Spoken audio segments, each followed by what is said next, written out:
Talking Funny Pages here, and today we're going to talk about Todd McFarlane's Spawn, which this comic, everybody knows Spawn, so I'm not going to go into the history of it, it's absurd, but this comic started right around the time that Todd was doing, that he opened Image with Jim Lee, Jim Valentino, and Liefeld, and all of those guys. And one of the things that I will say about this is Todd is not a very good writer. He's a great artist, but you can tell that he probably 100% grew up reading Chris Claremont and probably Alan Moore comics, because he tries a little too hard to be verbose, and he tries a little too hard to wax poetic. But I will say that if you were to read this comic and look at it in the concept of a art portfolio, it shows how well Todd advanced his ability to, sequentially tell a story ever since when he was working with Peter David on Hulk, and then Amazing Spider-Man with Dave McFarlane, and then his Spider-Man run, and then to this. He absolutely got better. But he's still not a very good writer. This is a bunch of gibberish. I don't think this is one of the banes of anybody that's read Spawn. 1987, I thought it was comic came in the 90s. But anyways, or it did. Yeah, Spawn was dead for 5 years. But anyways, whenever we see this in a Spawn comic, the CNN talking heads bit, it was always a bane in the comic. People wanted to see stuff like this. You want to see Todd draw big guns, explosions, and really cool looking monsters, because he was always a monster guy. I will say that some of this storytelling was a little still in the verbose. He's trying to wax poetic a little too much. But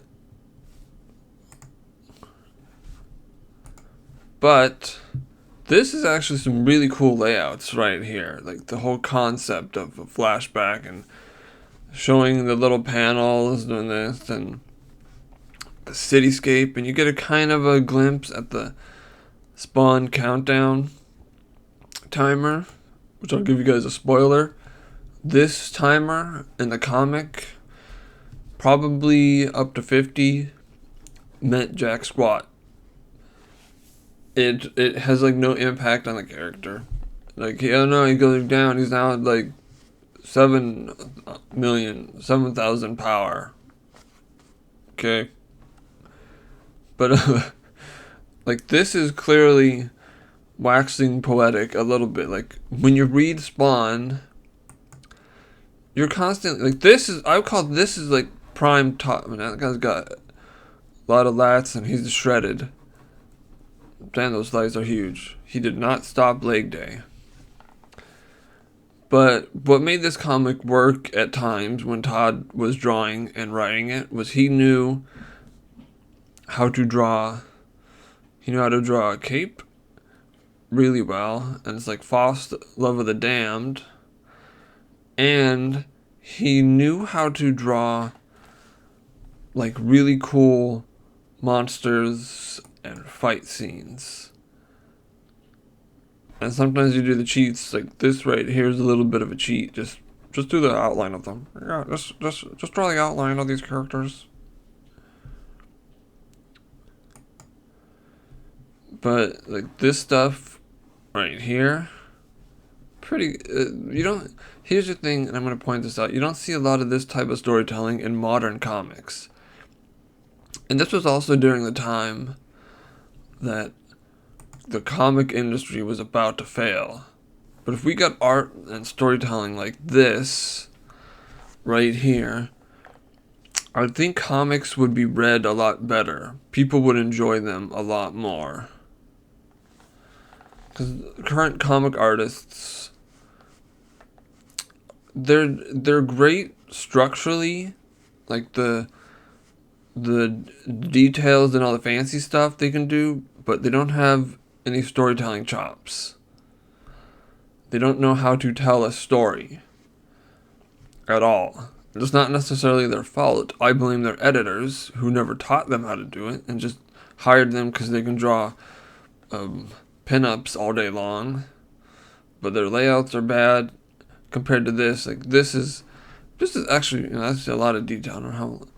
I wonder how long it took him to draw like pages like that. I know he said for Spider-Man it took him a long time to draw the webs and the webbing. Like, well, like 4 hours.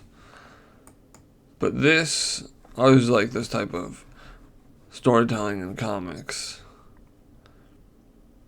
Like the transitions in the panels, it shows that he did learn.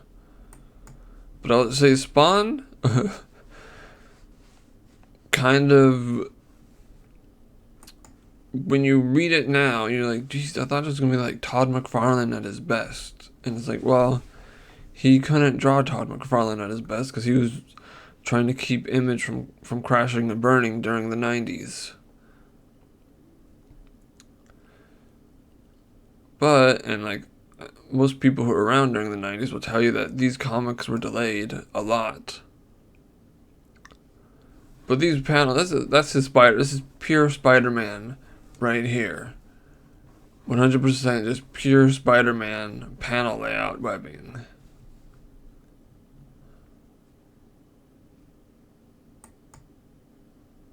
And again, if he had left out the talking head parts, these probably would not have annoyed people as much.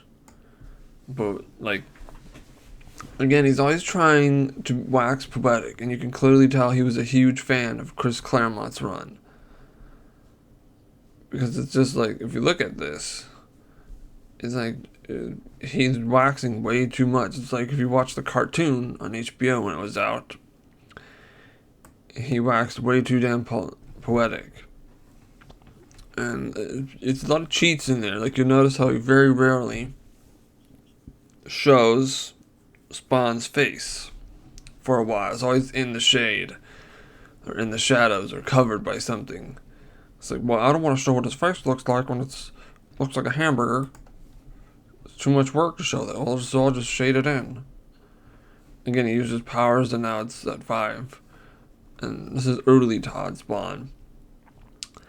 I would say I'm not gonna give this a hard recommend or a fail or anything. It is a really good art portfolio and a really good art comic. And Todd McFarlane has always mentioned that he's never been that great of a writer, but he's always a great artist. And like, his monsters always look really, really good. And I always point this out that, like, I do think you should check this out just to see what it was from the time, because there are some stories in here that are clearly 1990s comic writing. But other than that, I'd say you can check out it, get it digitally, or get the compendiums that are out for like $50. And I would say it's a recommend. And, thank you for watching or listening, and have a great night.